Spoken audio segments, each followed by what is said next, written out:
Welcome, readers, writers, and followers of Beneath the Rain Shadow Season 2. In this show, we will dissect and explore the early writing and editing process through prompt-inspired stories and monthly live story critiques with our four hosts. Back from last season, we have co-authors of Rain Shadows Volume 1, Tamara K. Selman, and me, Clay Vermulm. And new to the team, we have two very exciting additions in Gordon B. White and M. Lee. We hope you'll join us each month for some deeper insight into the creative process and all the fun we're sure to have along the way. Thanks for tuning in, and we hope you enjoy the show.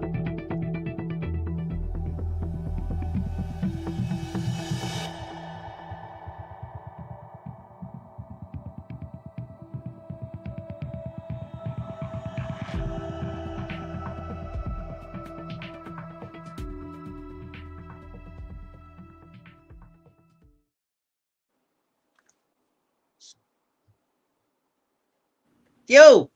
Hello, listeners, Whoa. readers, and watchers of Beneath the Rain Shadow podcast, readers of the anthology, and future readers of the next anthology, which we are creating at this very moment. We're back after a month of forced hiatus because life happens, and it happened to 50% of the show in a pretty major way.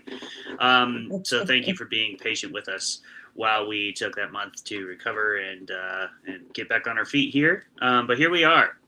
We got two stories for you tonight, so it's a double-header episode. One written by me and one written by Gordon B. White over there for me in the right-hand corner. So yeah, it's going to be a lot of fun. We've got two prompts to dive into, two stories, and then we will be giving Tamara her next prompt at the end. Oh, shit. So she can write her last Gordon's story. like, oh yeah, I gotta give her a prompt. I gotta look at this up real quick. Classic Gordon. But hey, we know he'll deliver, and it's going to be great. Just as you will, Tamara, with your story, and just as you have with all your prep items, because you always take good care of us on the show here. So why don't you go ahead and lead us into our chatter topic to kick this thing off? Yeah. So, it's a double header, but we're still giving everyone the same amount of time. We're just going to run a little long today, but it's going to be fine. And I just thought we would do something to usher in the beginning of spooky season by asking everyone what kind of spooky season podcasts they like, their favorites. And I listen to a lot, so I just threw in our top three, and I'm going to go last because I think some of my top three are actually already going to be mentioned. So I have some other ones that I want to add that maybe you have or haven't heard. So anyway, top three spooky season podcasts. So that could be, horror podcasts or anything horror adjacent. So I would say like true crime probably fits in there, and, talk about horror movies and any of that. So who wants to dive in on that one? I can go. Do it. Yeah, I was when I was at a writing retreat, I was recommended by one of the other writers there, the Old Gods of Appalachia. Have you guys heard of this? Yes. Oh my gosh. So good. That is so good. And it's kind of right up my alley with, kind of the genre, the folk horror that I like to write in. And my novel is set in Appalachia. And that's one that I think I can just kind of sit there and read for listen to for a long time. And I don't know, I've kind of, it's old school, but like pseudopod, I guess. Oh yeah. Yeah, kind of one of the original horror ones that, I don't know, so that's probably everybody has taken a listen to at one time or another. And then I just got into a podcast called Ominous Thrill. Ooh, I'm taking notes. That's a new one to me. And I could probably share more about why later. But they do audio plays for spooky feminist stories. Oh, no kidding. I would recommend giving them a Ominous watch. Thrills, is that right? Okay. Thrill, just Oh, just Yeah. one. Okay. Just a singular one. bill. There's only one thing. Yeah. Don't, One You just want to extended. bill it so that you're not too excited. don't get too excited. Singular Thrill is all you're going to get. We've got But- one per week. That's Per it. singular episode, thoughts. All you get per episode. Don't be greedy. Gordon, how about you? Yeah. Let's see. I don't really listen to podcasts because I have a lot of trouble focusing on anything that I'm not like actively physically reading. Sure. I will say that Pseudopod's a great one. Tales to Terrify is another one of my favorites, mostly because they publish me. I assume they publish other good people too, but then what else do? The only other thing I do is I listen to YouTubes of like Let's Play Dungeons and Dragons things. So Sure. those aren't very spooky. But I need Could like be. a friendship simulator Depends. more than I need like stories at this point in my life. So I hook into the simulacrum and I pretend that I'm surrounded by people who are playing magic and fantasy horror adjacent things. So Nice. That sounds good. Yeah, makes perfect sense to me. I like all the ones you guys have mentioned. Nightmare Magazine has a great podcast as well. I mean, they are just audio versions of the stories they publish in the mag, but obviously those are really good stories. Gordon has a couple of those in there as well. But yeah, I really like the audio branch of Nightmare, always have. Slay House has a pretty good podcast. With the local college, and they hire actors from the theater school to read the stories. And kind of like Nightmare, they source the story material from their magazine, and then they have those actors from the theater school do the audio version. So that's pretty fun. I think they do a really good job. One I really like is Wartime Stories with Luke LaMotta. Is a podcast all about it's supernatural, paranormal, or just generally spooky or interesting accounts from active military service members. A lot of the time they submit these after they're out of the service, obviously, because if you get identified, right, that cannot be great for your life as an active service member. But it is all like Marines or Navy SEALs or whatever, people in foreign countries and all over the world. Or there's a lot of stories from just military training bases in America, obviously, where strange things have happened all over the world on these military bases. And these people report them. And, it's interesting to kind of like Em was talking about the folk horror that she writes or the feminist stories that she writes. So those podcasts appeal. I'm a big isolation horror person, and few people are more isolated than like the military. So they're out in the middle of really good nowhere point. all the time and seeing all kinds of crazy stuff. Yeah, and Luke LaMotta is like he was a radio host and he was a Marine, so he's got a really good crossover of those two things and lots of good connections. It's interesting too, because I don't know about you guys, but sometimes I'm not the biggest believer in the paranormal personally, but sometimes it's helpful when there's a bit of a like stakes to the corroboration of the account, and I think that when you hear it from somebody who it does not benefit them necessarily to talk about this, that adds a little bit of credence to the account for me. So that's always interesting. Anyway, I really like those. And then I would be remiss to not shout out a couple of my buddies who have awesome podcasts, like Horror from the High Desert with Scotty Milder is really, really awesome. I was just on that one. And that's one of the funnest interviews I've ever done, I think. He was super fun to talk to. We had a great time, and his show is really, really good. Horror from the High Desert. And then obviously We Bleed Orange and Black with Jeff C. Carter. Is a longtime favorite, and Jeff is one of my favorite people to work with in the industry. So go check those out.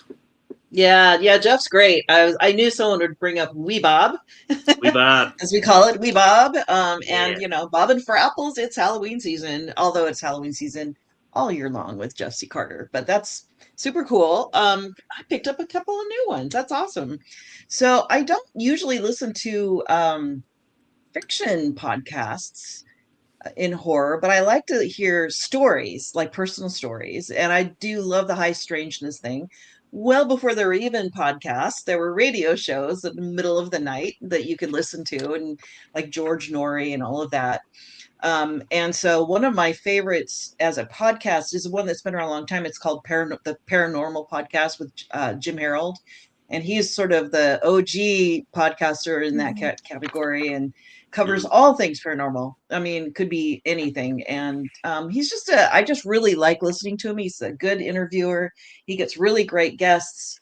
He's really open-minded, so I really like that. And he always refers to In Search Of, which is an old TV show from the 70s with Leonard Nimoy, and it's all about these same topics. It's going way back. So he's kind of keeping that vibe alive. And then a newer one that's kind of more spooky stories, but they're all based on they're true stories based on a theme. It's called Belief Hole. And those guys, they were Belief Hole. Yeah. And they have different, yeah, I know. But it's really good. They're really funny and fun to listen to, and then they'll sometimes dramatize some of the stories. They'll tell some of their own stories, and then they'll have readers either call in and tell their stories, or they'll read a story for the readers. So, but they might batch them by location or some kind of theme, like holiday stories or all Black-Eyed Kids stories or whatever. So I really enjoy listening to them. And it's funny because I really only listen to them in the fall when I'm out doing my fall yard work. But there's just something about it, just like feeds that like spooky kind of vibe for me. And then I do love PNW Haunts and Homicides, which is located in Portland, and they just talk about true crime and spooky, creepy stories that happen up here in the Northwest. So obviously on brand for me.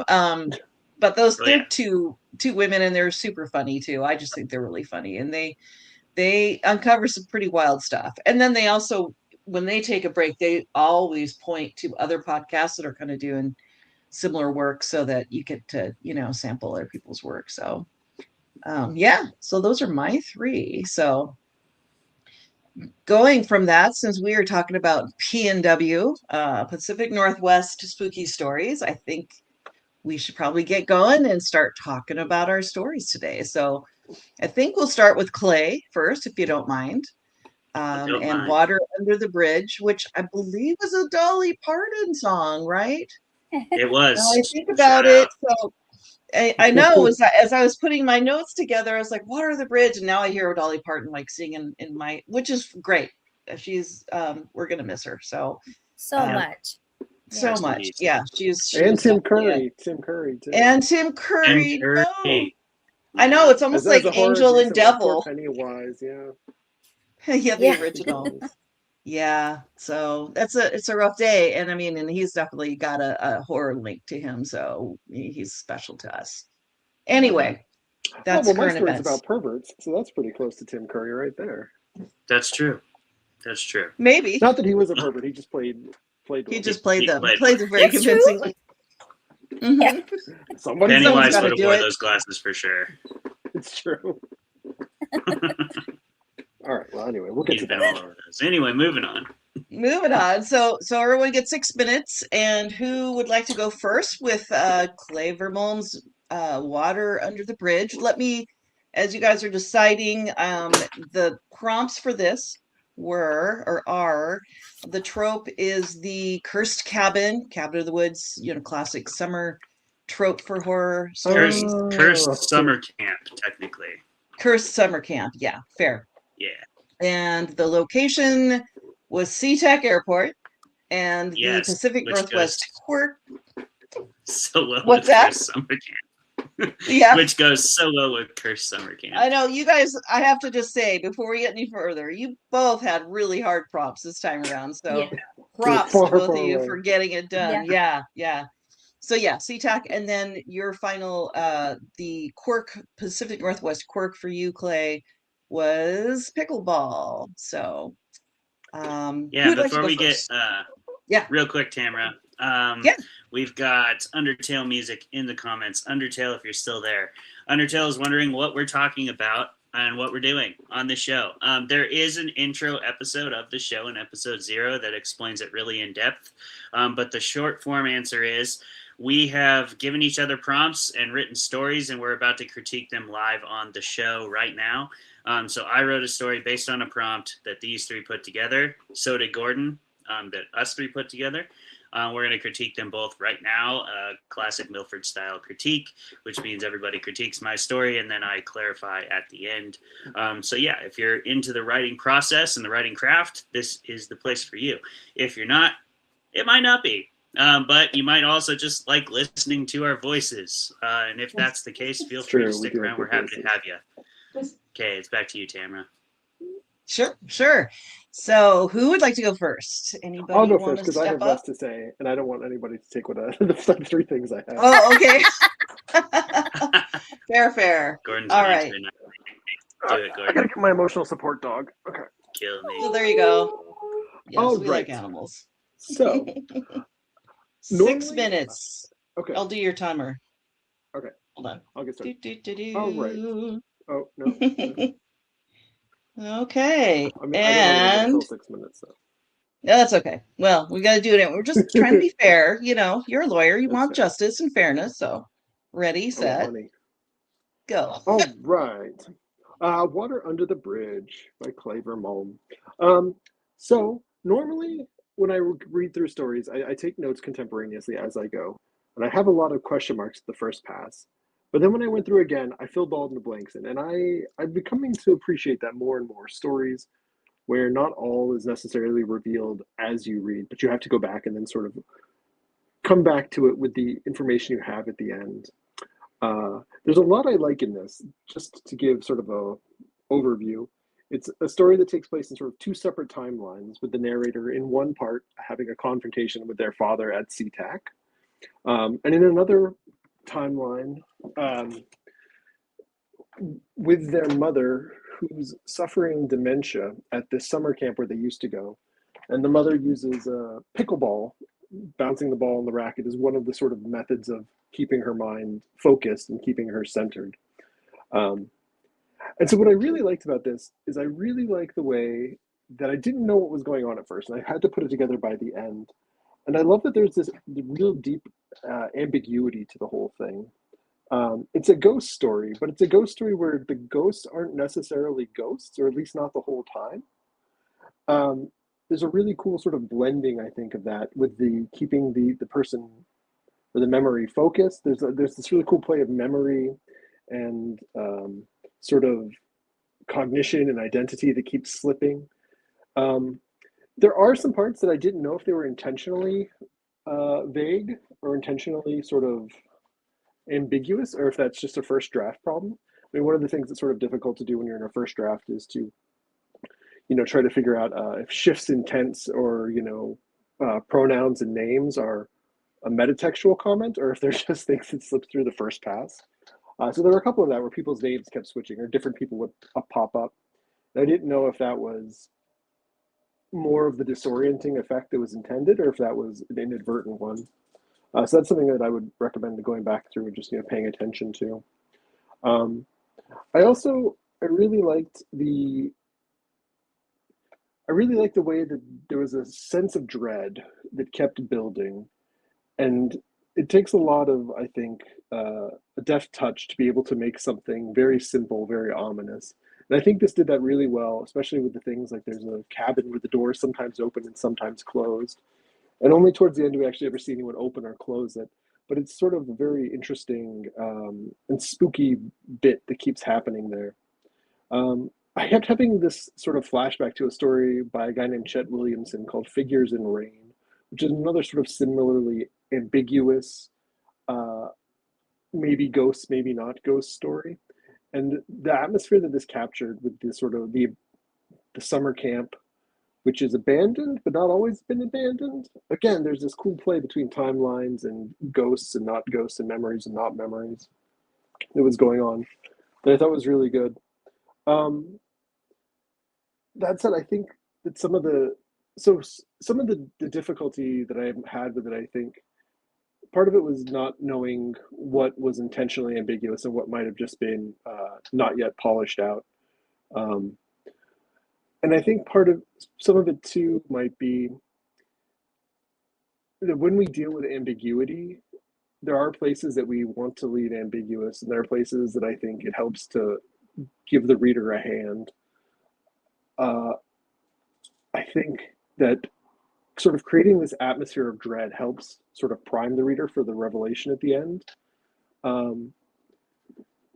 There are just parts of it that I might consider whether or not you want to do more hand holding for the reader as you go. I like the part at the camp, I think, the most for sure. And I liked how the part in the present with the narrator and their father having a sort of reconciliation that turns into a confrontation at Seatac occurred. I like that. There were parts of it I thought were a bit sort of what I expected. They were a bit abrupt, I think, some of the transitions. And because of the way that there is this sort of tone built up in the other layers, I don't know that it always necessarily worked for me. But again, I don't know if that would be something that's better served by amplifying the difference in tone, or if it would be better served in sort of melding the two together. But overall, I thought it was a really good attempt at a first draft. I think it's a really cool idea, and I think there's a lot of really cool blending going on there. And I've been doing a lot more reading of stories that require 2 passes to understand what goes on. And I thought this was a really great example of how to do that, where when you get to the end, the beginning takes on a new context. So that'll be that. All right, you had 30 seconds left, so you actually filled up your time. Well, we get the dog back for 30 seconds. There you go. He's going to go. All right, Melissa, do you want to go next, or do you want me to Yeah. go? Yeah, no, I can Okay. next. Clear this Yes, out. he took some of mine, but that's okay. Yeah, that's good. All right, can I go ahead and start? Yeah. All right, cool. Let's see. I really liked the dialogue in this story. I thought that it was incredibly natural and realistic, and very painful in a lot of spaces. And I think that made it very effective for us to get to know Corey and to feel for him, and to you just kind of understand what he is going through. I really dug the atmosphere. Obviously, like, give me that's kind of why I gave the prompt, like, give me a haunted camp, a haunted space somewhere in the woods. And I think that you did it really effectively. A lot of great descriptions, that you do feel kind of isolated, but then isolated in this really strange place, which is perfect. I also like that you named it Rain Shadows Summer Camp. That was good. I caught that. I think that there was a very beautiful tension that built rather steadily throughout the entire story. I know that Gordon was saying that, just with the just kind of the heavy sadness with what was happening with the mom, not really understanding what is going on. Are these ghosts? Is this a kind of a time loop?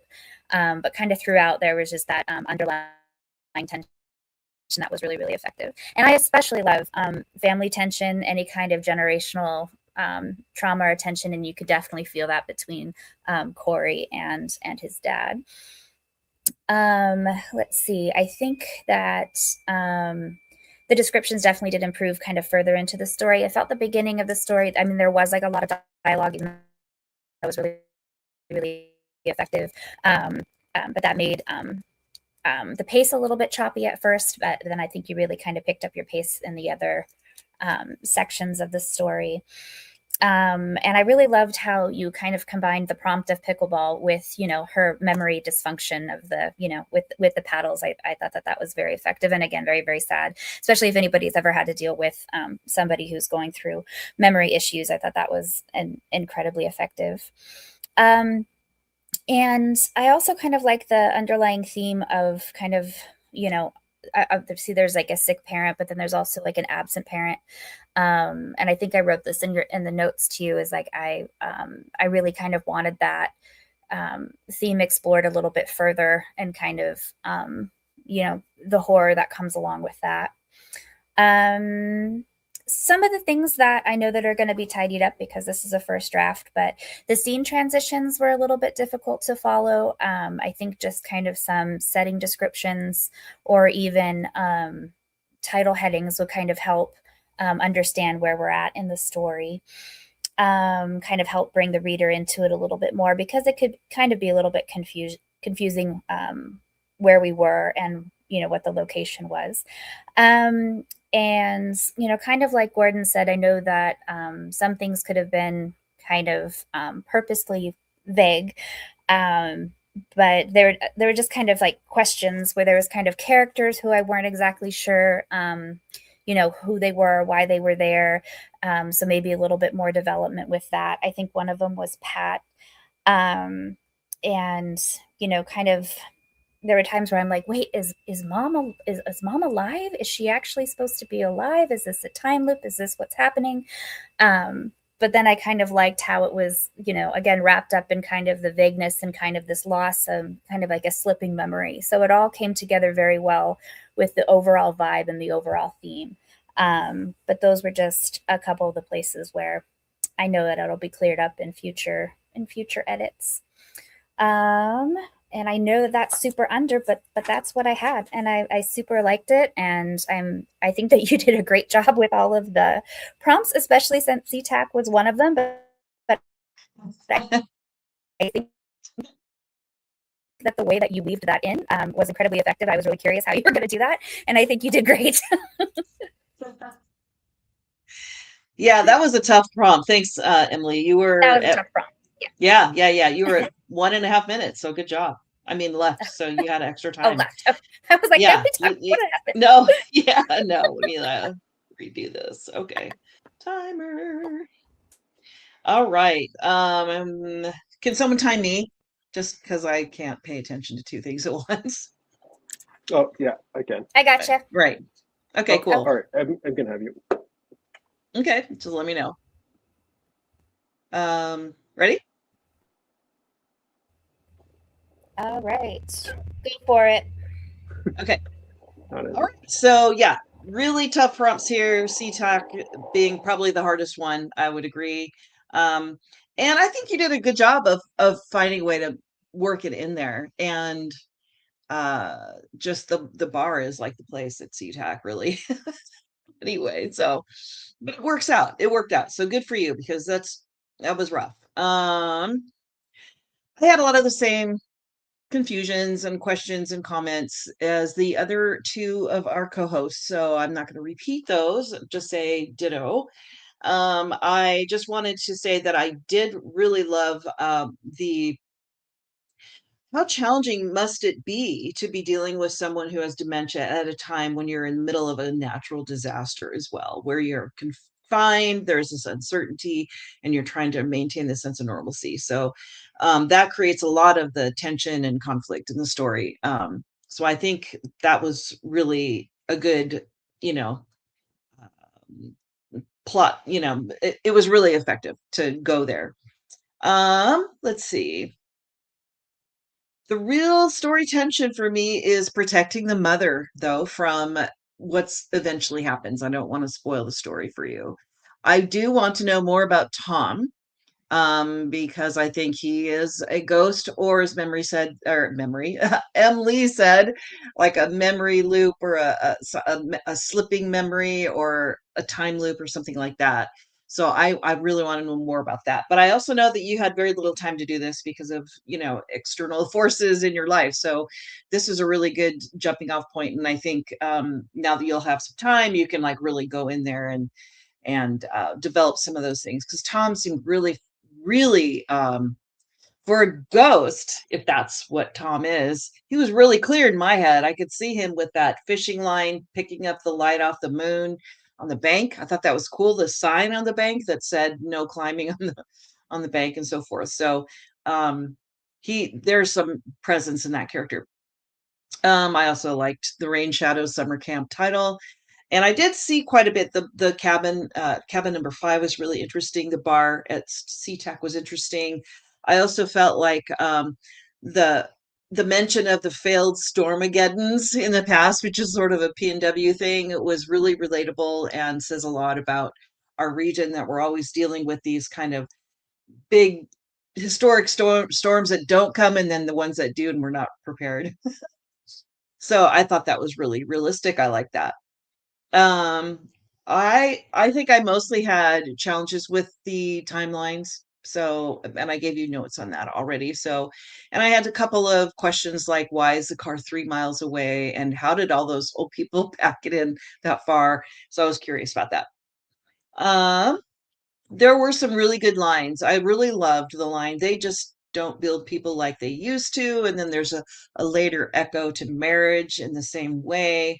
Thought that was really good. And I also like the parallel idea of living ghosts, as this appears to be who Tom is, and it's also a metaphor for dementia, right? You know, so I think that was really powerful. As with any new draft, I think, of course, you're going to tighten and clean things up and make things more clear. So I'm not too concerned about that. I feel like, just from my own reading of it, I feel because I am confused, I just want to say that the sections with Dad in Seatac seem to be the ones set in the present, and the ones with the mother at the cabin seem to be in the recent past. But I'm also curious about 1994. So that's all I'm going to say on that. I also agree that the dialogue is pretty effective and pretty strong throughout. It is one of your strong suits, Clay. So although at the very beginning, that particular section, it was a little elusive for me. And I think it's just because you didn't want to spoil things that are coming down the pike. So, which is, I understand that. I always do that too. And then sometimes I get knocked for not giving readers enough. So it's a fine balance, and you'll strike it, I'm sure. And then I just think that this is a puzzle to solve, truly, and you will get to it. And definitely it was creepy though, and I was really worried for the main character Corey as they're running back and they see Tom, and then being aware that the mother is missing from the cabin, and what's going, that's scary, just taking care of a memory care patient, right? But in a situation where there's another power that could, change reality for somebody, I thought that was really, really good. That brought a lot of attention. So anyway, I look forward to seeing where you take this. And I think you have all the story seeds to make it the story that you want it to be. So, and you hit all the tropes. So good job. And that would be it for me. Clay. You did. Yes. Defend yourself. Thank you, everybody. Defend thyself. I have nothing to defend. You guys are too kind. I was very hesitant to turn the story in, obviously, and it took me a lot longer than I had intended. But yeah, as you mentioned, a big point about this podcast is to be transparent with the writing process and the struggles that can happen there to help people get through their first draft. So in the interest of transparency, this is literally what I was dealing with while I was writing this story. I was helping take care of my grandpa who has dementia, because my grandmother, who usually does that, is extremely sick right now. So I'm kind of taking care of both of them. But honestly, my grandpa is the bigger job. And so it's kind of like being with a ghost in real life. Like, it's kind of freaking creepy, like, and unsettling and very sad. Like, there's these things that just like go on replay every single day. And it kind of depends on who grandpa's around, like what he wants to talk about. But whoever shows up, he's going to have like the same questions for them every single day, 100 times a day. So I just like, I could not shake that thought of like, this is so weird. Like, I feel like I'm really in like a ghost loop with my grandpa here. He just keeps telling me the same things. He keeps telling me, never sell this place. And, oh, do you like harvest? And, just the same loop of thoughts and memories and that I trigger in him. So I really wanted to write a story about that, because I think that ambiguity is just really built in and interesting to play with and experiment with. so everything you guys are picking up on is definitely there in terms of just first draft sloppiness. There's a lot of that in here because this was a pretty rushed story, and I was pretty distracted trying to write it. Just full transparency. Definitely not my best work in terms of cleanliness or efficiency with the writing process. I was having a rough time writing it, and a lot of the transitions specifically are definitely just wonky because eventually I had to turn something in. And sometimes you get to that point with like a deadline, right? Where you're just like, Yep. I know like the plot point, this isn't how I want to get to it at all, but I'm just going to like, I have to get to it. So like, here it is. Fucking boom. And, you know, I kind of did that a couple times with the transitions, specifically the dad scenes were kind of meant to glue the past scenes together. And so some of them were, I think, slapped in a bit more than hammered in there, kind of where they needed to theoretically go if you zoom out and look at the story as an outline on paper.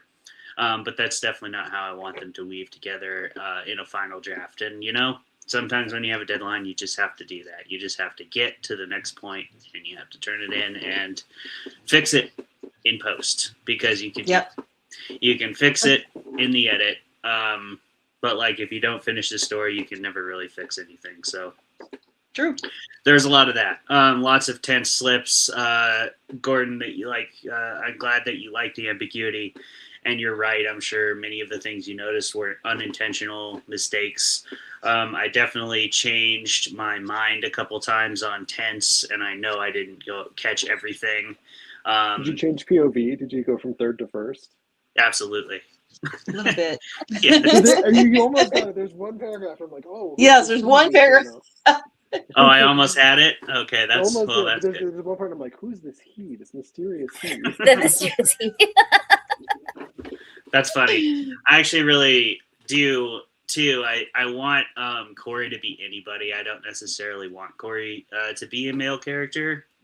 So in later drafts, I will refine that, which is why I chose the name Corey, because it could be either one. And I kind of want that to be a standing character for whoever's reading it to see themselves.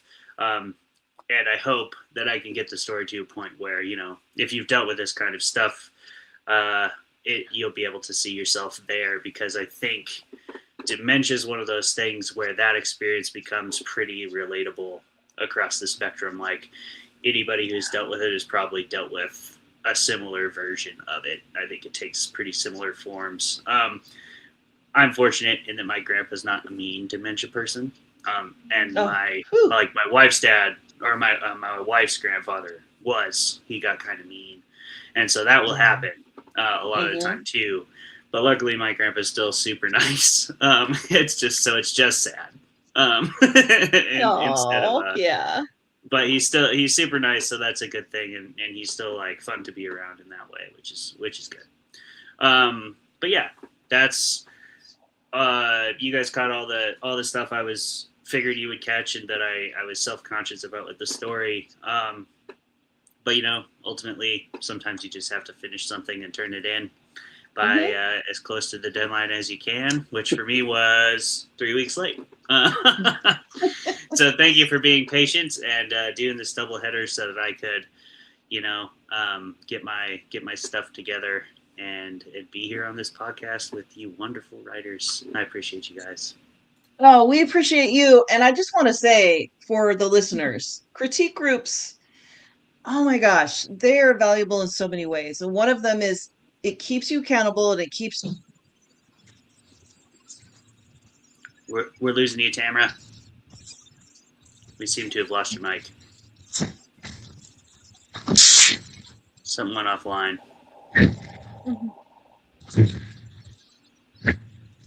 Still no.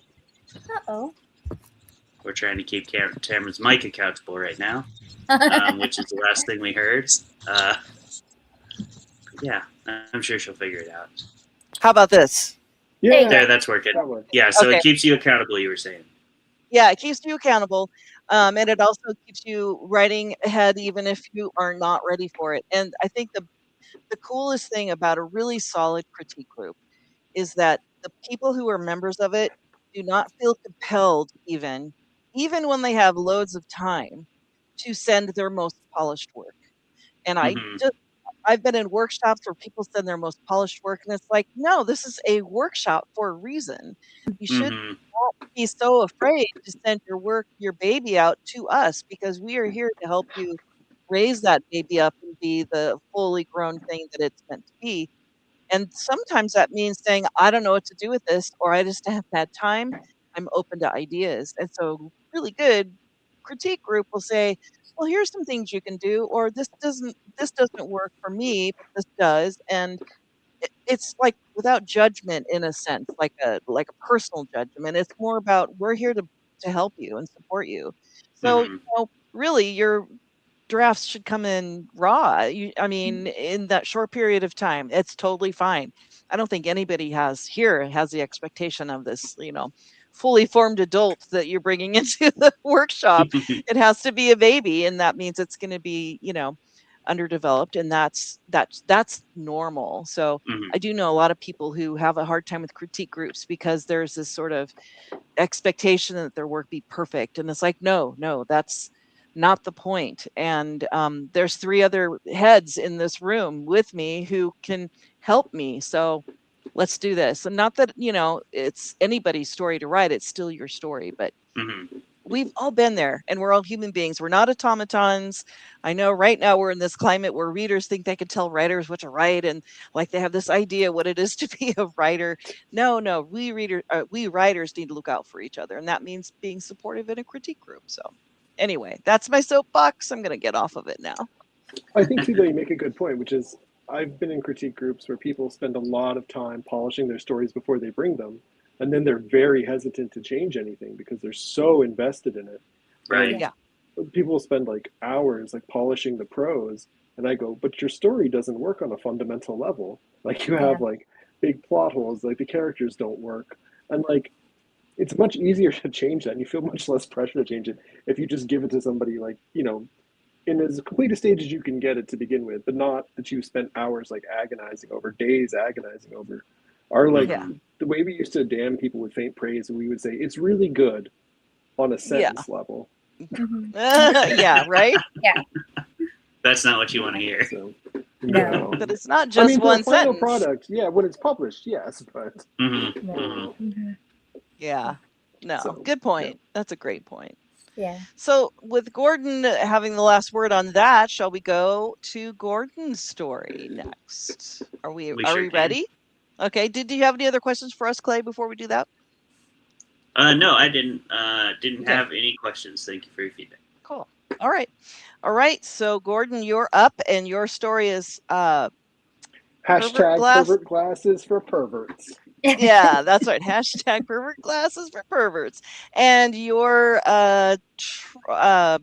prompts were, the location was the Gorge Amphitheater, which is in sort of south central Washington. It's on the Columbia River Gorge area outside of a town called George, Washington, Oh, Sure is. really? Yeah. which is so funny. And the PNW quirk is Seattle traffic. So Wow. not And George we're, traffic. So yeah, It not ain't George George. traffic for That's sure. for sure. And what makes this prompt so challenging for Gordon is that Gordon doesn't really drive.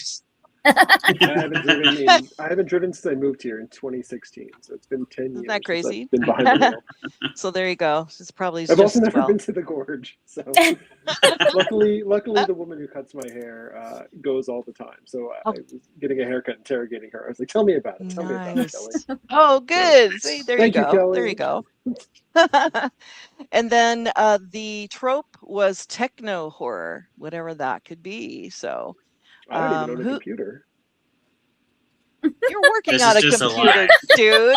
That's just All a right, lie right that there. part was too far. But, Nice try, though. You either don't All right. drive or you don't have a computer, but both of those things aren't true. Nobody's Right. we wouldn't know who you were if you're that big a Luddite. So, all right. So, who would like to go first? Anybody?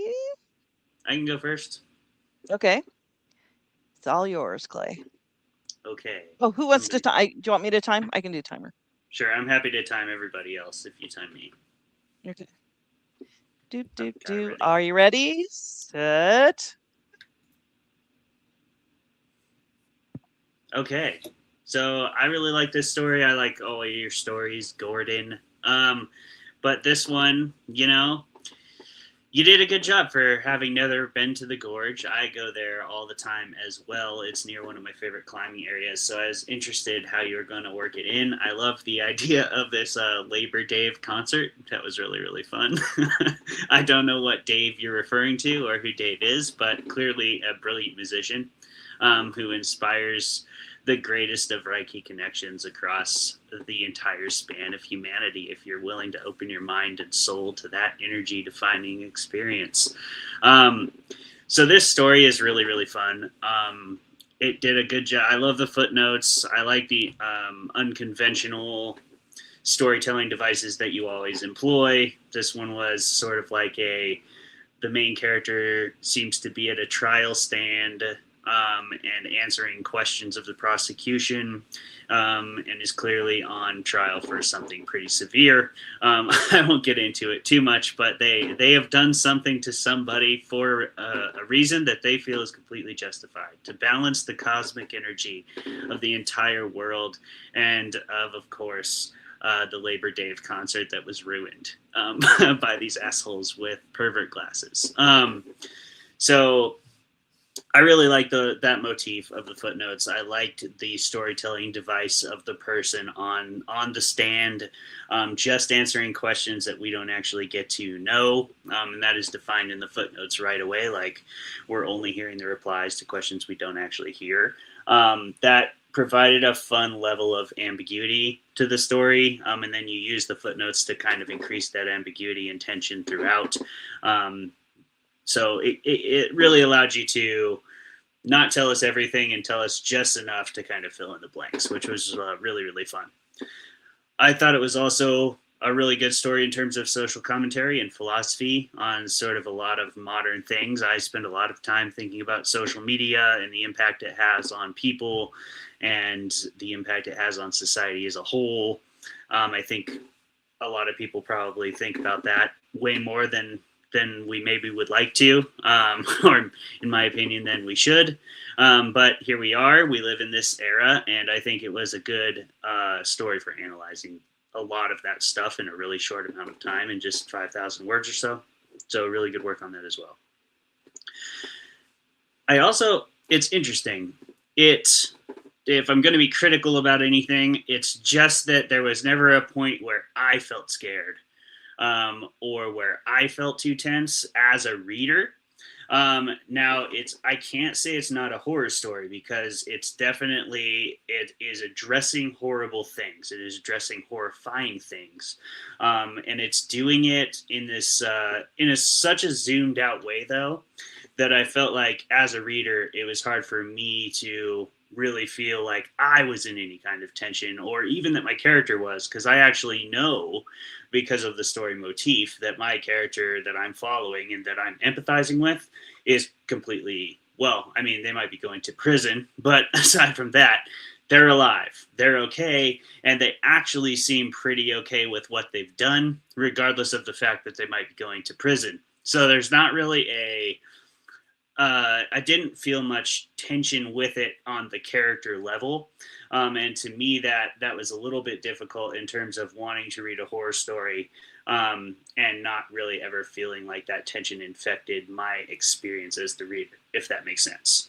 Now, again, that being said, it addressed horrifying things and horrible things. It addressed like sexual assault. It addressed voyeurism, toxic voyeurism, being blasted onto social media as pornography, which is like a terrifying thing to think about, and a very real thing that is literally happening right now, especially with like the invention of AI and everything like that. There's a lot of that crap happening right now, and it is truly, truly terrifying. So all of and there's definitely some murder. I'm not going to spoil anything, but somebody had something pretty horrible happen to them. And so that definitely is in there as well. So again, those elements are there, but as the reader, I never felt affected in a way that I think my favorite horror narratives tend to affect me. So this was an effective piece. It was an entertaining piece. I'd like to see maybe 1 adjustments minute. made in. Thank you. Maybe any adjustments you can make in future drafts to make us, the readers, feel that tension on some deeper level might strengthen the piece. But I personally, I have no idea how you would do that. So I'll leave it to you because you're a far greater writer than I. I will leave it to you to figure out how to infuse the work with that if you so choose. Either way, I still think it fits in the genre. It's just a different twist on that genre. So that's what I would say. Oh, cool.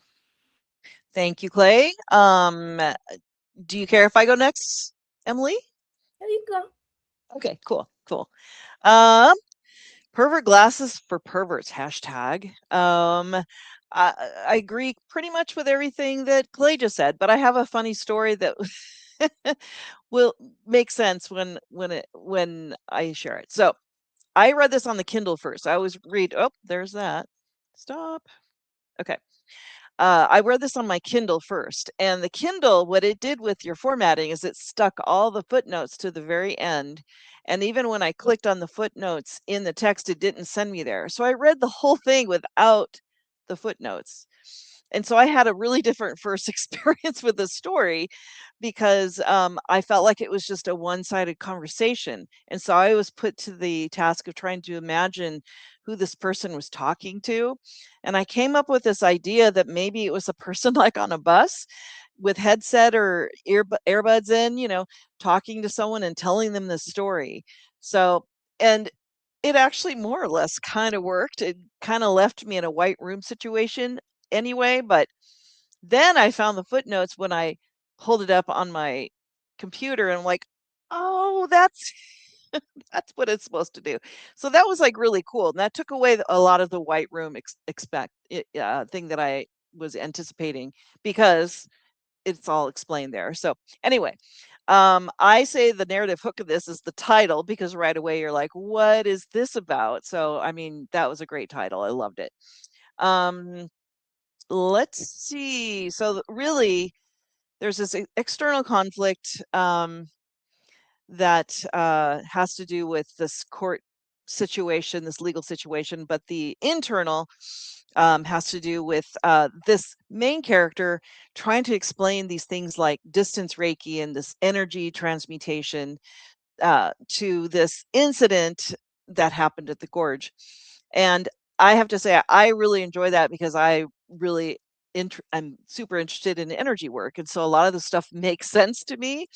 But I could see how it would be really hard to sit in a space in a deposition and try to explain that to people who are not on the same page with you. So I thought that was really kind of humorous.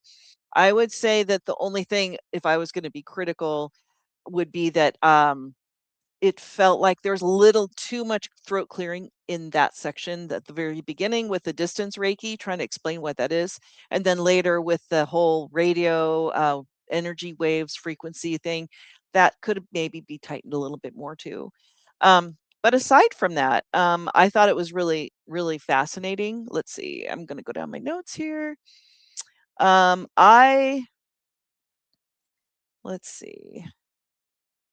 Oh, I don't mind the verisimilitude of the ums and the, the zigzaggy nature of the speakers, live chatter with the deposition because they're asking different questions. And you can tell as you're reading along, there's sort of spaces in between that the people who are asking the questions, which are not included in the story, you can kind of figure out. It's kind of obvious what they are. I've actually written a story that was an interview with a journalist, and so I did include the questions, but I can see where this works without it, as long as you have the footnotes at the bottom. And I really love that you used your own expertise working in the field of law to sort of chart this and record this entire story narrative using this forum. I thought that was really cool. I like that. I like it when people bring something new that maybe they only know to, a short story, and then that kind of just enhances it for everybody. Um, let's see. I also really like that you use these local references like to KEXP, which is this local cool radio station where you could go in and actually watch, studio acts performing and stuff. The local bands. Labor Dave is the name of the Dave Matthews concert that's going to happen on Labor Day. That was pretty cool. You have other references, the frequent traffic nightmares in Seattle, and the sites, the specific sites. So insiders are going to love those. They're going to say, yeah, this guy's from Seattle. I get it. So yeah, the overall experience was good. I just felt like it was a little bit slow in spots just because I think there's some need to explain to probably some very straight-faced people what you mean by, transcendence or whatever, all these things that are happening, and trying to apply that. And I do have to, I need to agree with Clay that I felt like there isn't enough horror. I don't know in a deposition if you have exhibits, but maybe there might be exhibits that show images of what happened that were recorded off the glasses so that we as the readers, maybe, I don't know. I don't know if that's a solution or not, but I do. 1 minute.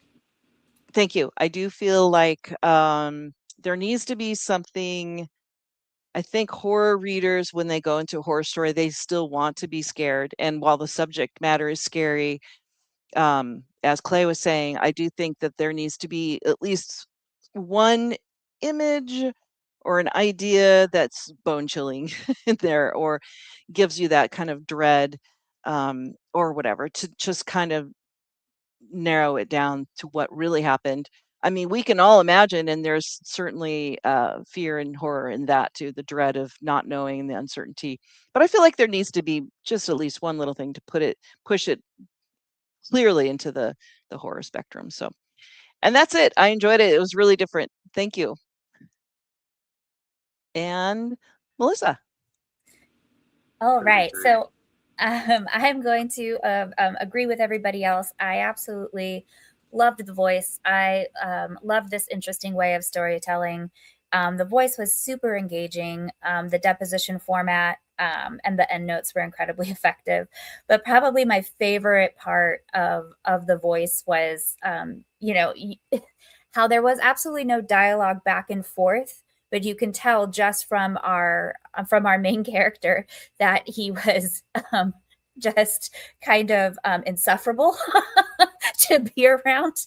I'm just like, and you did that very, very effectively. And again, with no dialogue back and forth, but through him, you could tell that the people who were doing the questioning were getting frustrated with him. And I thought that that was absolutely amazing, because I can kind of feel like if I was around this dude, that I would probably be irritated as well. But that very much came through. I loved the idea and this explanation of like the vibrational energy from somebody who used to live in Nevada and came across many a Burning Man, patron. It's definitely a specific set of people, and that image definitely very much came through. I've never been to the Gorge either, but I think that the descriptions and just everything kind of being told through this dude's vibe, I think was very, very effective. I will agree that I think it is a really important commentary, and an honest commentary on what happens to women all over, and how these advancements in technology can be real horrors and create horrific things for these women, and that there are these bad people on the internet and just trying to profit off of all these exploitations. And I think that overall theme really kind of connects us to, the horrors of technology, of AI, of everything else. So it was incredibly poignant and just interesting the entire way through. And again, I really kind of like this idea of good energy and bad energy, and how kind of the Gorge itself is just very kind of hippy dippy, and all of these people who are around them are like these Reiki masters, and all of this is happening, and this good vibe, and then this evil vibe that is happening. And I did, as a female, picked up on the tension kind of growing throughout, where there's many times in your story I'm like, oh no, oh no, oh no, what's going to happen? So I did pick up on that very distinct tone of dread that was happening.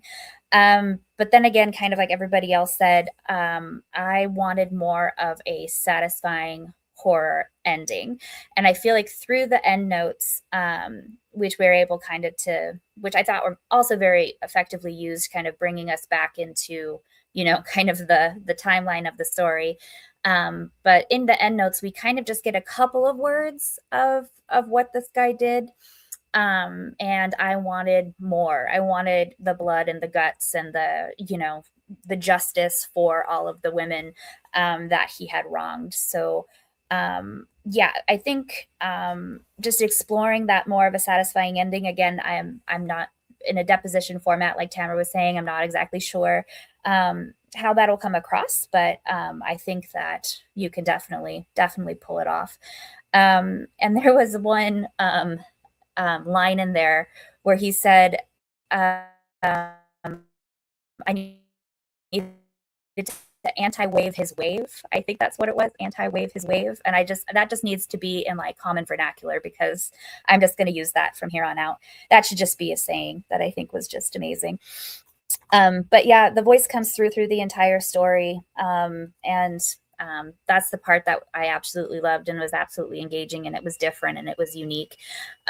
Maybe a couple more descriptions of the concert and the concert goers I thought maybe could be used, you know, in the beginning, again, just to kind of pull the atmosphere together, even though the atmosphere was very, was excellent. And for someone who's never been to the Gorge, I felt like I was there, and kind of getting a feel for the good and bad people that, you know, frequented this concert. But yeah, again, more of like that satisfying, you know, castration at the end would be amazing. But yeah, well done. This was fantastic. Yeah, there's definitely some terms there in the footnotes that were like, oh boy. And it's interesting because this character is someone who's doing probably what we all, you know, we wish we could do to the person wearing the glasses. Right? So, yeah. Gordon, what do you have to say? Well, thanks, everybody. This is another one where I came up with the title first and then had to figure out a story to go with it. I think if you go back and listen to it, I think I said something about Pervert Glasses at the last one. So yeah, I had the title and I was like, what the fuck am I going to write about? So like I bandied it about for a while, and then I wrote the whole thing in one sitting. I went to the bar and I stayed there for 4 hours drinking while I wrote this, which is sometimes how it happens. Sometimes it, you know, it's like pulling teeth, and sometimes you just have an idea and it comes. Definitely with something like this, which is more voice heavy, I think it's easier to do that kind of thing. Mm-hmm. Yeah, so I appreciate what everybody said. You know, I think too, you know, my thought is too that it is a little bit horror light, or light on the horror. I've been reading recently an author named Tony Tolofamuta, who wrote a short story collection called Rejection, and the lead story in that's online, but it's called The Feminist. And it's one of those ones you read it and it's satire, but it also seems like it might be almost horror, just because it's like this guy who views himself as a feminist in his whole life, and just you just cringe and you go, is this bad or is it funny? Or so I think I was probably channeling some of that, which is why the horror didn't necessarily come through. I do like your ideas though about exhibits, because you can have exhibits and depositions. And part of it too is the tension that the narrator has with not wanting to describe things too much, because he doesn't want to also be part of the recording. And my ear things are dying. Okay, so my headphones. There you go. But yeah, so I think there's a balancing act there. But I do think that's an interesting challenge too. And, you know, I think part of it is building up some more tension throughout, because I think there's something too that's fun about having somebody who seems like this person, as I was writing them, came through much more clearly. Like they started using Latin at one point, but it's all wrong. It's not stuff that means anything. It's just them saying things they've heard on TV. And so I like the idea of like having that sort of like jolly, almost atmosphere, and then trying to build dread beneath it. And then too, when you get to the end, like having that be something more, I think, emphatic, that still is within the tone, but lets you know that like this person's like smiling and, you know, trying to explain all this hippy dippy shit, but you know, it's done something very, very terrible, that they're not only not upset about, but actually kind of pleased with for themselves. So I like all those things as a balancing thing. But yeah, that's all great. I think that's it. Cool. This Yeah. collection, I'm telling you guys, we have such a collection this year. I'm It's really so cool. stoked. Yeah. It's funky. It's Yeah. quite a collection. It's a weird eclectic mix of stories. It's gonna be really fun. The Yeah. next one I'll do would just be straight brutal. We'll quit playing around with like Sasquatches singing to people and There you go. Oh, and distance You- ranking. you We'll do just get you. some real brutal, depressing shit. no. Those are my two modes. Yes, that's true. That's true. I'm thinking of the last one you had in Nightmare. I can't remember what it was called, but it was about that like big amorphous thing in the sky. The big And it tumor was in like- the sky. Yeah. Yeah, that one was pretty It's bleak. just sad. It's just there's no fun to that. Yeah, I had fun, but I'm a weird person in that regard. I think a lot of horror That's readers are. fair. So. No conventional fun in that one. Yeah, exactly. No, we don't like conventional fun. None of us do. No. No, The that's weirder why the we're here. better. yeah. High strangeness, baby. Yep. It does. Labor Day. It makes me think of a. This story made me think of an interesting question because people are always. We've all been to conferences or on panels, right? And people are always trying to like define horror in some way because it's just one of those genres that it's more of a vibe and maybe a little less setting dependent. Like I think sci-fi gets a pass if it's in space, it's sci-fi, and fantasy, same thing. If there's like swords and dragons, then it's gonna be fantasy, even if it's kind of a horror story or whatever. But horror is such a like tone dependent medium that it's a little more difficult to define sometimes, and I think often even wrongly defined. But this story made me think like, is it horror if it is zoomed out to a certain degree, or like do we have to have some kind of connection to the character? Does there have to be a level of closeness? And I'm not saying that I think the story doesn't have that. It just made me think about it, but I don't know. What do you guys think? Like, is there a level of sort of zoomed out where if we can't connect enough to the character in the story, therefore we can't really get scared, that it remains a horror story, or does it sort of become something else if you're trying to define horror in that way? I don't know. I think that there's so many different elements. You know, sometimes, I mean, it doesn't just have to be a connection to a character. It might just have to be a connection to, you know, a setting or a situation or, you know, things like that. I think connection to the character is incredibly important. You know, and I think kind of like the more unreliable the narrator, the easier it is to call it, you know, a horror, because we don't know what's happening in that person's mind and if they're telling the truth. But I was actually just thinking about this the other day. It's like not a horror movie, but it's the most horrific movie I've ever seen, and that was called The Zone of Interest. I don't know that if movie is terrifying. Yeah, and I mean, like literally, if you're talking about like horror reactions, you know, I'm just, you know, the entire movie, and you know, and it wasn't a horror movie, and I couldn't connect with the characters at all, but like just, you know, the juxtaposition of like a home life next to a concentration camp, it was terrifying. Yeah. And so I think there's lots of different elements that that can really connect to the genre. People, different things scare different people, you know. I mean, I can watch slasher movies and I end up just laughing because I think they're so ridiculous and absurd. They don't scare me. But other movies that are not necessarily billed as horror can scare the living whatever out of me. So I think, and that's the same with trigger warnings too, you know. I mean, what's going to trigger some people is not going to trigger other people, and then some random thing that means nothing to anybody might trigger one person. So it's so hard to gauge. And you do hear that all the time. Like Clay was saying, well, that story didn't scare me. Well, you know, maybe not you and whatever. So you just still have to do it. I still think you as a writer should write the story that you want. But keeping in mind that someone who's expecting horror, a horror reader is going to expect some kind of element of horror. But it's so broad though. I mean, horror could be more thriller and suspense. It could be more fantastical.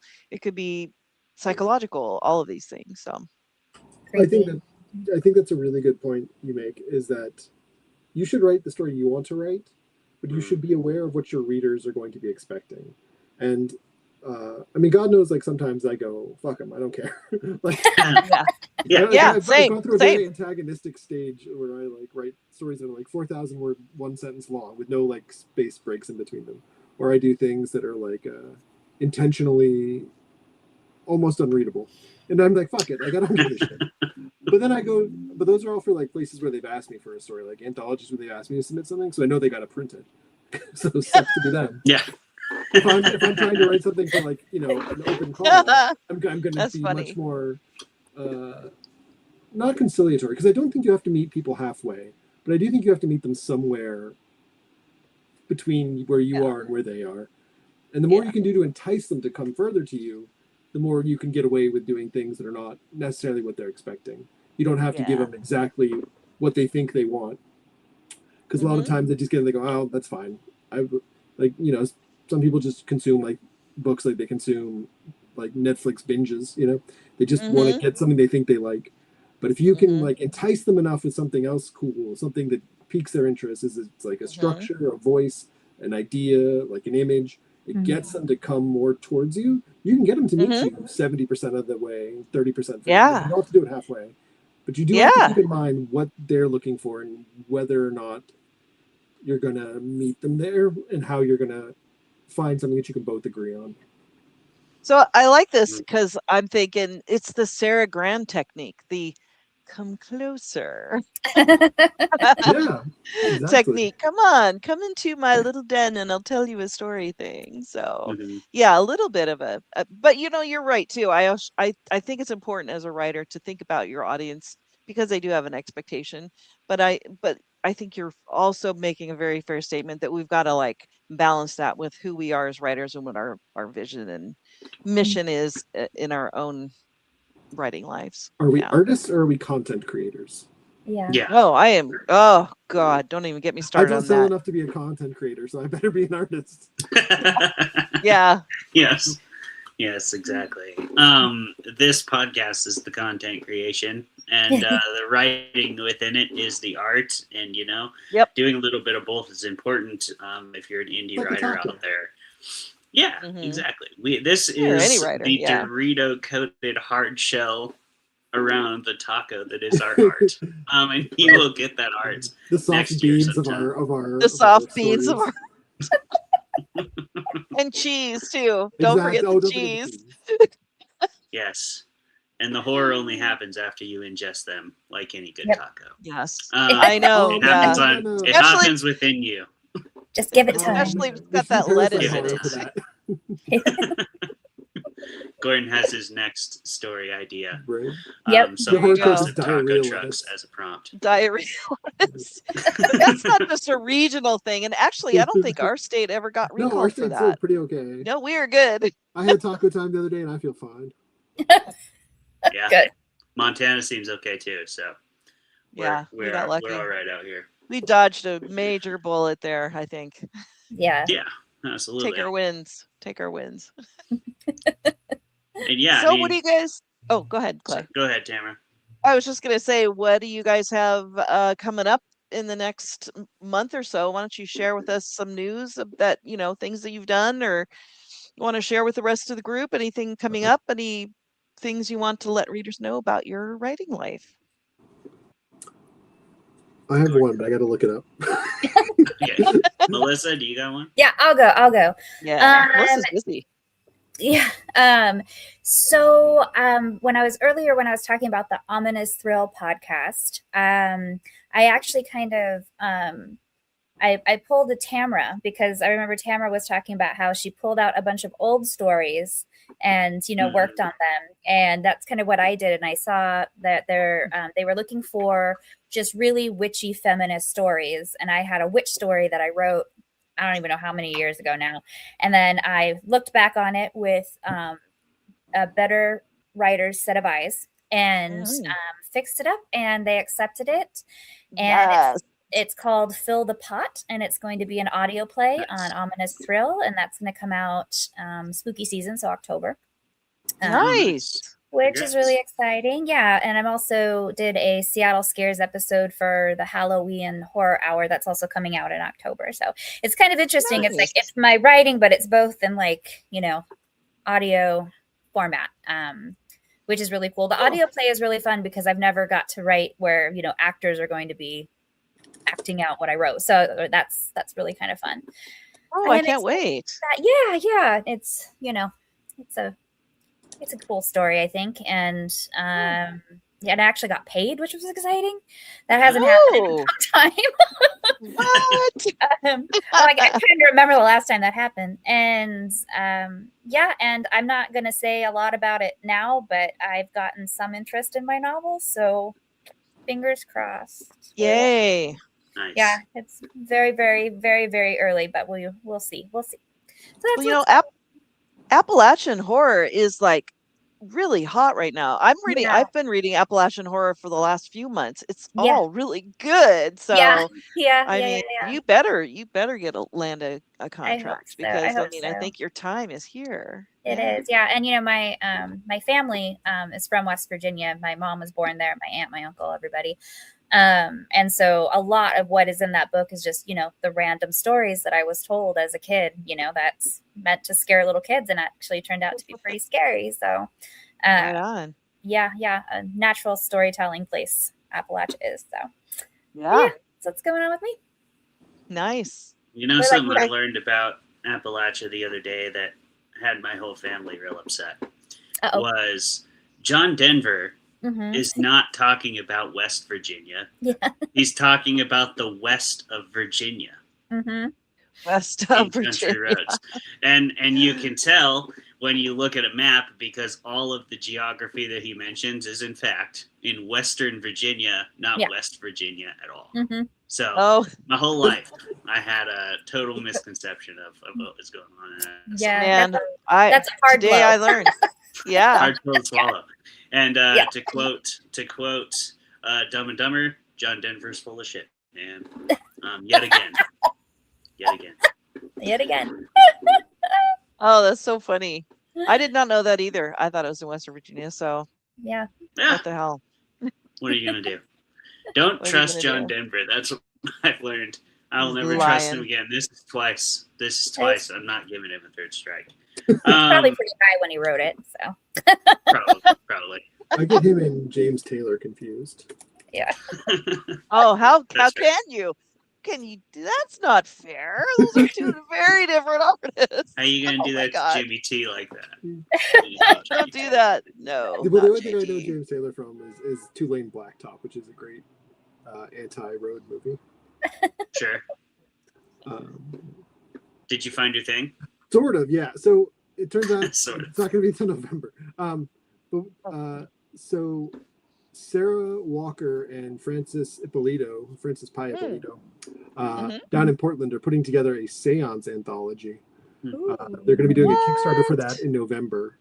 But I have a story in that's called Excerpts from Mediumship in the Manosphere, which is a story in the Oh form my God. of excerpts from capsule summaries of a fake encyclopedia called Mediumship in the Manosphere about different historical ways of contacting spirits that have been co-opted by incels and manosphere influencers. It's I'm basically- excited for Love that. I Oh my stole this God. structure from a book by Roberto Bolaño called Nazi Literature in the Americas, and I was like, who are the Nazis of today, other than actual Oh my Nazis God. who are still around? Sure. And Yeah. it's like Yeah. the Manosphere. So Perfect. Beautiful. Love it. I so mean, we'll put notes up on that when the Kickstarter goes live in November. As much as we live in a nightmare, there's just so much fodder and so much fuel for writing. I mean, Mm-hmm. how could you not have ideas in 2026 for things to write about that are I will horrifying? tell our listeners too that if you have an idea about anything topical, you should go ahead and write it, because I guarantee somebody else has that idea too. Totally. Yeah. There's so many times I've been like, this is a great idea, I'm going to write it, in a little bit when I have time, and then somebody else writes the same thing. I'm like, God Yep. damn. That is so true. So true. You better get on it. Yeah. And if it's new, maybe don't share it with other people. That's why I read Yeah. that Until you've Pervert written Glass it. stories. I was like, I gotta get those Pervert Glasses out there.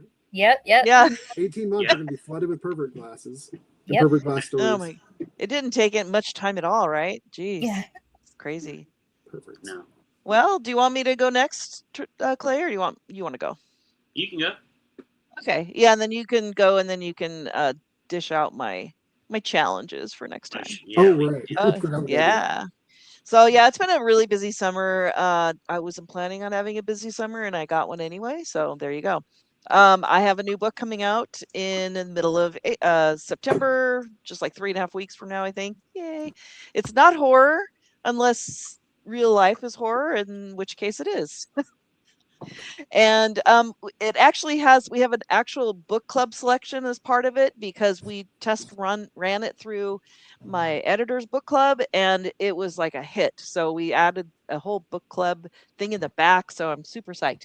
And I also added a limited series podcast to go with it to give some historical context. It's called The F Word.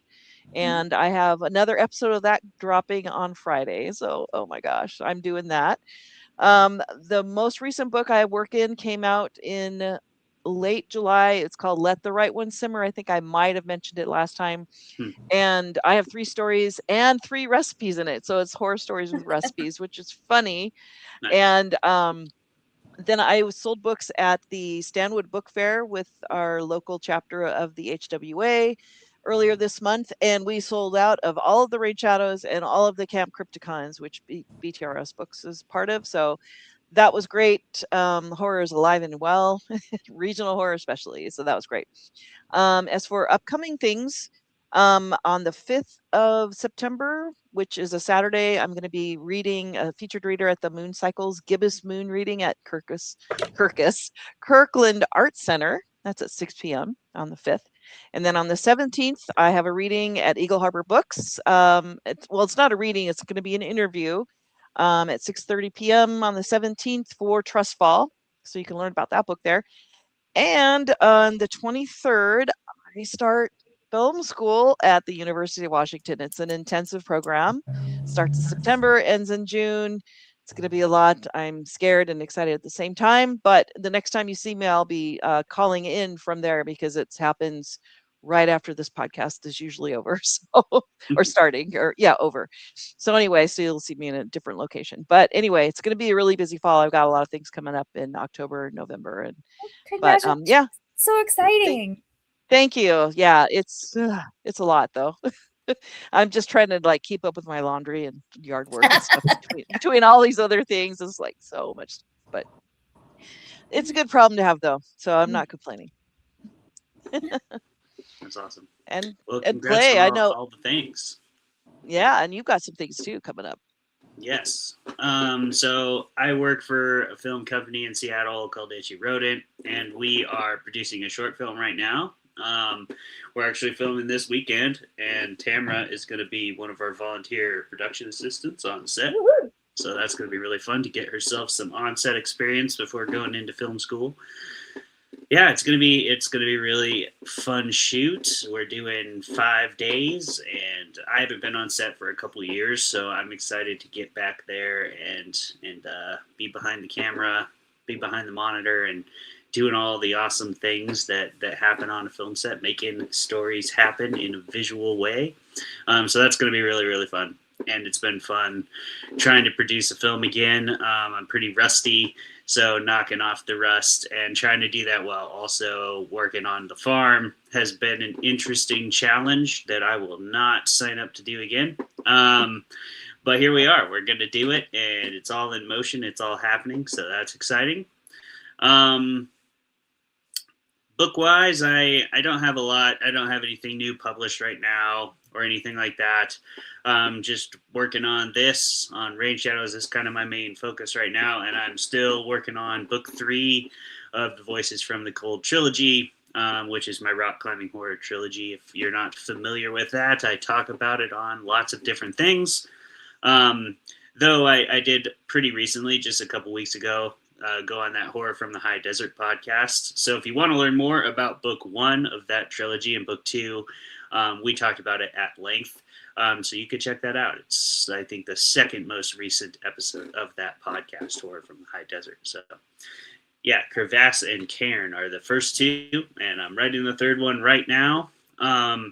I am also working on another cool project that I'm keeping under wraps for now, but I'm co-writing a novel with another author. We've been working on it for a long time, so I don't talk about it a whole lot, but because we have very different writing styles. I write really fast and not polished at all, and she writes very slowly and kind of polishes as she goes. So the benefit of that is I think by the time we finish a draft, it'll be like, for me, it will be like a fourth draft quality.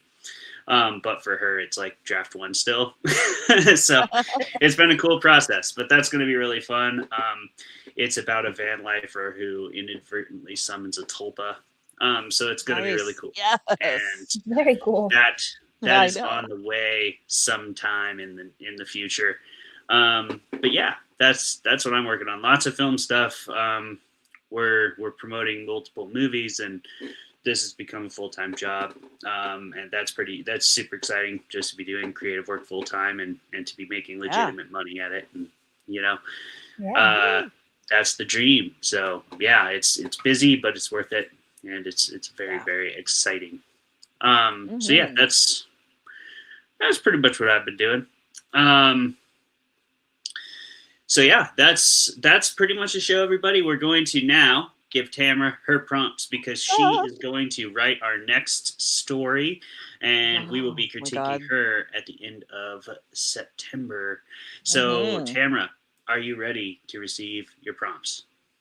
I am. Okay. So I know I have the Pacific Northwest quirk. So I will go first. I'm not sure how to word this one. So you guys can help me out with a concise way of wording this. But I think this is a relatively Pacific Northwest thing. Because people are very outdoorsy in the Pacific Northwest. But when I've talked to people who are not outdoorsy, they're like, do you seriously go on like hiking first dates or like climbing first dates? That's an extremely risky thing to do in retrospect, which is very true. But I've actually been on several like first dates back when I was having those like 7 years ago before I met my wife. Our first date was at a climbing gym and outside climbing. So even with her, but that's just like, it's a very Pacific Northwest thing to be like, hey, do you want to go in the middle of the woods with me and like risk your life with me for our very first date before we even get to know each other? So that's the prompt. Okay. So it's like the opposite of the Alpine divorce. Yeah, the Alpine beginning. I was thinking about that. Yeah. The Alpine meet cute. The Alpine meet cute. Alpine meet cute. Oh my God, that's so funny. Or the trauma bond. Yes, exactly. Voluntary trauma bond, Alpine meet cute. However you want to phrase that for yourself. Okay. Not trying to steal the location part of this. But yeah, I think that's a pretty Pacific Northwest deal where you're like, hey, Tinder person, like, want to meet in the middle of the woods? And they're like, sure. So yeah, there you go. The Alpine meet cute. Okay. Got it. That's interesting. Okay, I can work with that. M? Okay. So I was just thinking of kind of bringing my neck of the woods into the folds. I live pretty close by to the Maltby Cemetery. Sometimes it's called the Paradise Lake Cemetery. It's got a lot of folklore with it.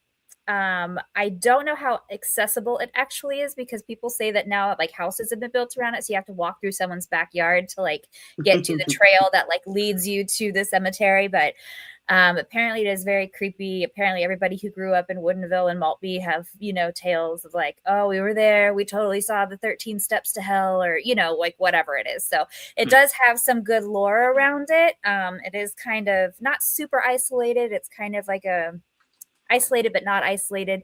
But people do say that everything that the Paradise Road in which it's kind of built along, cars will just drive off of it. Nobody knows why.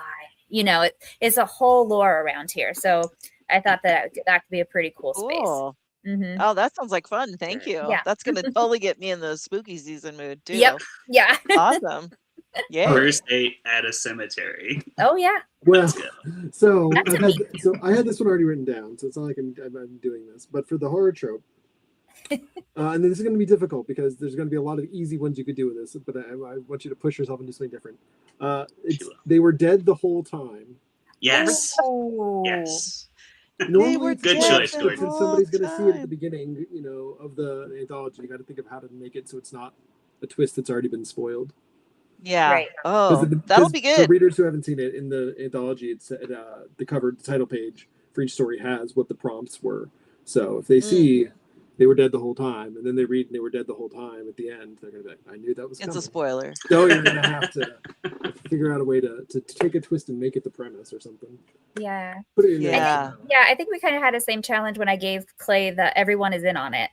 Right. Yeah. Yeah. So Yeah. you kind of have to, put your I thinking. think Right, that's a good strategy. Is if you ever have an idea and you think that's a great twist, maybe try to move it up in the story. Like, don't leave it for like the last 90%. Maybe move Yeah. it up and see, like, what if we put it at the beginning? What if we put it in the middle? What if we put it like a third of the way through? Yeah. Like, Yeah. yeah. Okay, Sometimes I can do some that. stuff is interesting after the twist. You're like, oh, that was the most interesting part. So just read the interesting part. That's it. Yeah. It's easy. Right. Makes me think of like Leslie Vernon, I don't know if y'all have seen that, but it's about a serial killer who was making a documentary about himself. And he's got this documentary crew and he's like, follow me. And he's like all cheery and he's training and he's like getting ready for it. And then the night comes and he's like, yeah, I'm going to kill people. Like, what'd you think was going to happen? I told you guys this. And it kind of like untwists the twist in that way, which is really interesting. But yeah. So Tamara. Yeah.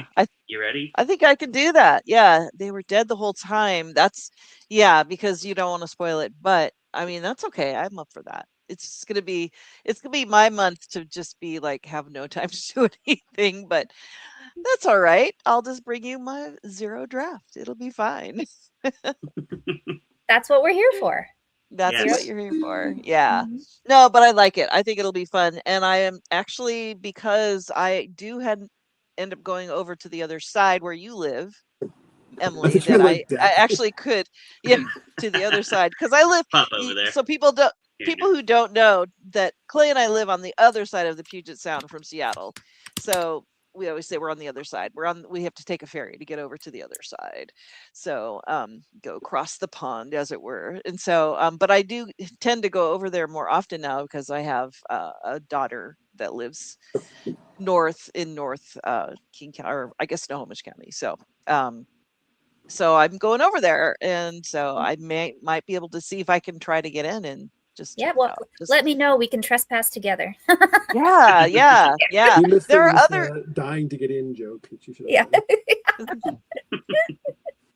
Well, there's several good haunted cemetery situations in Seattle, and a lot of it has to do with cemeteries being moved without people's permission, or in the cover of night. And that's actually why they call it the graveyard shift, because they're usually, when they're moving a graveyard, they do it at night because they don't want anybody to see that. Yeah. I did not know that until I was at the Port Gamble Ghost Conference, and I learned about that whole thing. And I learned about, I think it's Beacon Hill has some pretty interesting things, because they built it's just like what is that movie? Poltergeist. It's a whole subdivision was built on top of a cemetery, and so there's some definite stories. So it sounds kind of similar to what you're describing, because people live there. It's not out in the middle of nowhere, and it's like right in their backyard. Yeah. And people see things. So it's something where I think there are some spaces you can get there. Anyway, so that's inspiring to me already. So I think I can do it. I think I can. Lineup. Yeah. Hell yeah. That'll be a Cool. good time. I can't wait to see what you come up with. Thank you, Me too. everybody, for the critique and for your presence on this show. I feel like the cosmic energy has been realigned in a positive way today. Yes. And we Little can thank Reiki, our distance Reiki going on here. Yes. Healing. so much distance Reiki happening right now. Definitely. I'll leave you to fill in your own fake Latin. Everybody, viewers, thank you for chiming off in the comments. Thank you for being here. And we look forward to you reading the book and commenting on that as well when it comes out next year with all these stories finalized in it. Yeah, Tamara, good luck with your story, and we'll see everybody at the end of the month. Goodbye. Bye.